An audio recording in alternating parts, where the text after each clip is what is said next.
You may well be asking yourself, what does footage of the Sex Pistols and the Clash, a cocktail bar called The Gay Traitor, factory records, and this wonderful building, the Hacienda, have in common?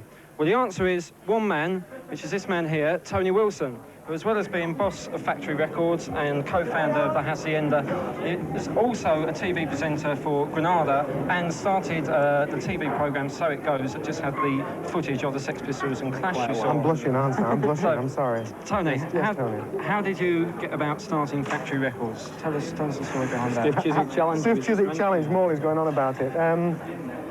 I just started managing, when So It Goes finished after 2 seasons, quite rightly, because Granada were tired of people with horses' tails sticking out of their arses, which I think was the way they described Iggy Pop.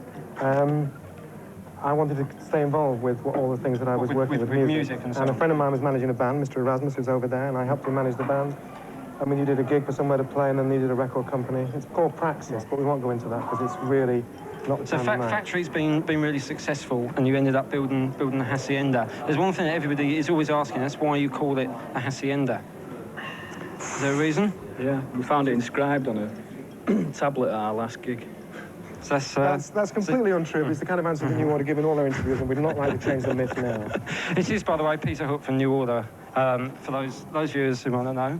Those of you who didn't see Kevin's wonderful pictures of him on the stage. Now, obviously, you've been really successful with Factory, with Joy Division and New Order. What about the other groups that are on the label that haven't done quite so well? Do you think there's a reason why?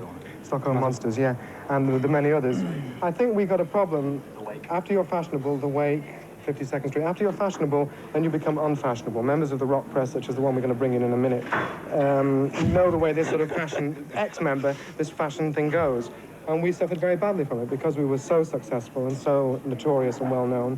There then became a period when nothing could be done about the new bands, and they were all stuck. And we have the best collection of young bands in the country, but maybe people will know about it. Right, some will. Let's bring in this ex-member of the music press. This man is Mr. Paul Morley. The reason we got him here, actually, is to say how some people stay in Manchester, nothing to do with this programme, and some people leave and go to London. Paul Morley, don't use bad language, it's fine. Can we start? Can I ask firstly, Paul Morley is the man behind ZTT Records, whose first single, Frankie Goes to Hollywood, is currently #1 in the charts at the moment. Now, why did you get to start a label? And that's without the swear word, to recap. It's very complicated. I mean, it gave me a chance, first of all, to work with the best record producer in the world, which meant that he would produce the best songs, so that I could do some things that were influenced by Factory Records. That meant when we got to #1, the intelligence and the imagination that you don't often get with London record companies, in fact you never get, would therefore be involved. Why is there this sort of antagonism between the two labels? There's not an antagonism. As you can see, he just mentioned us, and the fact that he gives any reference to us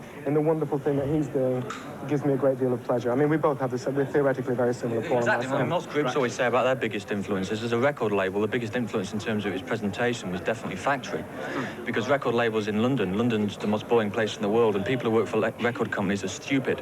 And I just wanted to show that imagination... So you're separating yourself from that, I'll take it. You're separating both of yourselves from being stupid, I'll take it, and working for record labels. Oh, come on, Tone. Relax. Calm down. Relax, the title of the single that's currently #1. Intelligence and imagination, and that's all. No messing about, none of the awful dirty games. These are the people that are in charge of Manchester's record labels, and now we're going to see a video of ABC. You're back in Manchester, Paul. SOS, You're back in Manchester again.